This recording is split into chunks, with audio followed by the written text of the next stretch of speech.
This is Colton from WhiplashPC.com. Today we have the Asus M4A87TD EVO 3 motherboard. The reason why I say EVO 3 is because that's actually what it is. It's the EVO USB 3 motherboard. It doesn't have two PCI Express X16s. It has one PCI Express X16 slot and one X4.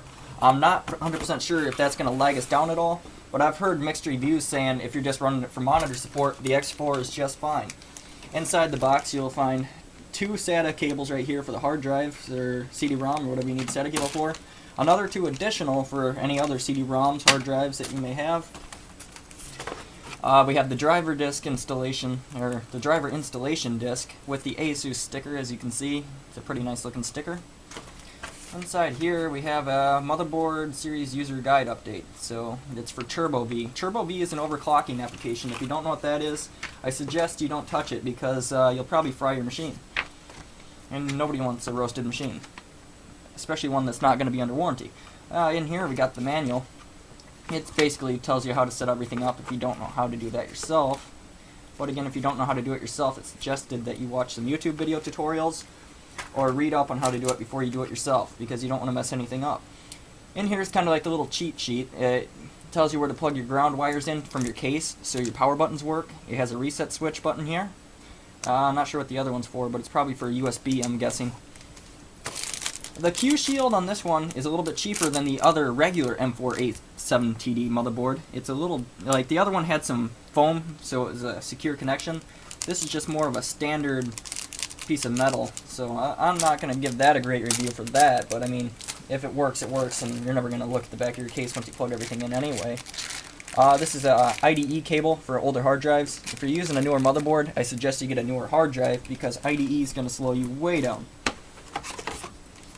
Alrighty, and as for the motherboard, it's coming out here. It feels pretty heavy.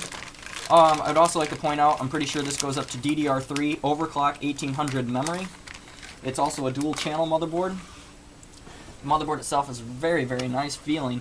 And the reason I like this motherboard is the PCI Express X16 slot 2 is down here compared to where it normally is up here, so it's not crowding the other one's fan. If you ever had a Crossfire or other video card SLI running in SLI, you'd notice how close they usually are running to each other, that it can actually make a heat issue out of that. This won't have that issue. Dual intelligent processor is a little sticker here. It seems like a nice motherboard. It's pretty well built on the heatsink itself. Another heatsink on the south bridge, I believe it is. You got the CMOS battery. If you ever need to reset that, you just flick that out and put it back in. Other than that, we got the USB 3 on the back of here. These are the USB 3 ports.